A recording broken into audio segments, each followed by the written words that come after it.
Well, here we are again to talk about fights from Abu Dhabi. I'm Stevie J, and I write for Wrestling Observer and MMA Oddsbreaker, among others. I also do rankings for the Observer, and Roy Nelson's probably moving up after this fight because he had a one-punch, walk-away, home run, right-hand knockout on Antonio Minotauro Nogueira. Big Country knocked out Big Nog. He'd already hurt him several times with the right hand in the fight, but the one he hit at 337, he knew it was over. He didn't try to go to the ground. He didn't try to follow up. He just walked away, climbed up, and celebrated on top of the fence. And after the fight, he thanked Nogueira for being a legend and said if it wasn't for Big Nog, he wouldn't be here fighting as a heavyweight, and UFC wouldn't be where it is either. Well, Pride wouldn't have been where it was without Big Nog, but I say historically he's got the right idea of how important Nogueira is to the sport.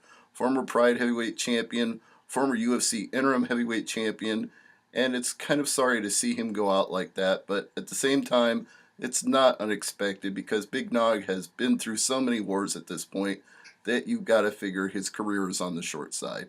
And Big Country's been through quite a few wars himself, but he's got a little more left in the tank. They're both 37, but a lot more tread has been worn off the tires of Big Nog, so an impressive finish in the main event of the Abu Dhabi card. Now, I want to advise you that the announcer Andy Friedlander didn't give scores for some of the unanimous decisions, so I can't tell you what the judges' scorecards are. I'm sorry about that. He did it for the co-main event, but not for any of the others. And speaking of that co-main event, Clay the Carpenter Guida got 30-27s across the board. You might think it was a blowout, but actually, it was a very, very competitive fight. In fact, several reporters were calling the first round a 10-10 because Guida and Kawajiri were just going back and forth the whole time, with Kawajiri going for submissions, Kimura's arm locks, and Guida going for takedowns and having to defend the Kimura attempts, and it was a super close round. But as the fight wore on, Kawajiri wore down, he started getting tired. Guida, you know he's a relentless cardio machine. He bounces around like a rabbit, and he just wore him out. He kept working and working and working and working, and when he got the big takedown slam in the third round, you could tell that that was the end for Kawajiri. And so it was. Ryan LaFleur and John Doomsday Howard had a hell of a scrap at welterweight, and it nearly ended in the second round when Howard took a very nasty knee shot to the groin. He needed 4 of the 5 minutes he was allotted to recover, maybe even 4.5, and still seemed to be in visible pain when he got back up, but he gutted it out and continued to fight. But LaFleur just did the little things. Not any one thing that just totally beat up on Howard, but he added enough things together between takedowns and control that he was able to edge out a unanimous decision. Ramsey Nijem didn't need to go to the judges as he got a TKO of Benil Darush at 4:20 of the first round, and he looked very impressive. He was aggressive, he pursued, he saw that he was in trouble, and he went for the finish. He got the TKO stoppage and immediately called out Conor McGregor. Though he wasn't the only one to do so tonight. Guida actually called out McGregor as well, and called out Josh Thompson, saying he's a natural lightweight and he and Thompson have unfinished business. So congratulations to Conor McGregor. Everybody wants a piece of you. That means you're doing something right. Jared Rosholt got a unanimous decision over Daniel Omalenchuk in the main event of the Fight Pass prelims. It went the full 3 rounds, and Rosholt just took him down over and over and over.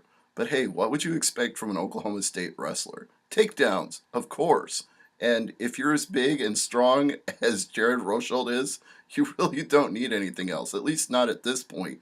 Once you move up to the upper echelons of heavyweight, you might want to develop some striking game, but right now, he's doing what he needs to do. Talos Ladies isn't normally known for hitting knockout blows, but Trevor Hot Sauce Smith found out he was hot sauce served in a can because he got clobbered. 45 seconds of round one for the TKO, an impressive win for Talos Ladies, who probably will get his wish to fight somebody in the top 15. Actually, I think he said top 10. Maybe he's not getting that far back up a division after just coming back to the UFC recently, but he's going to get a bigger fight after this one. At featherweight, Jim Allers defeated Alan Omer in a fight so competitive that I would actually give these two the fight of the night bonus. They were just scrapping from the word go. It ended up being a split decision, and it was 29-28 times 2 and 28-29. So a very scrappy, fun fight. If you have Fight Pass and you didn't watch the prelims, go back and watch this one. It was really good. The bantamweight opener you can skip, though. Ronnie Yaya and Brutal Johnny Bedford had a brutal ending due to an accidental headbutt. Bedford thought he had won the fight, but it was ruled a no contest. He pitched a fit about it afterwards, but that wasn't going to change anything. He didn't get it overturned. He didn't get the fight restarted. And he nearly got into a fight that was unsanctioned because they started shoving at each other and all the officials had to get between the two of them. So Bedford kind of lost his cool there, but hey, he should have known better. He should have known you weren't going to get a win when you get a knockout via headbutt. Just because he was the better off of the two of them, he was able to stand even though his head was bleeding. That doesn't mean you get the win that way. It's an illegal blow. It doesn't count. It's a no contest. They'll do it again later on down the road. That's all you're going to hear from me because there were only 8 fights on the card, so we're done. Stevie J signing off.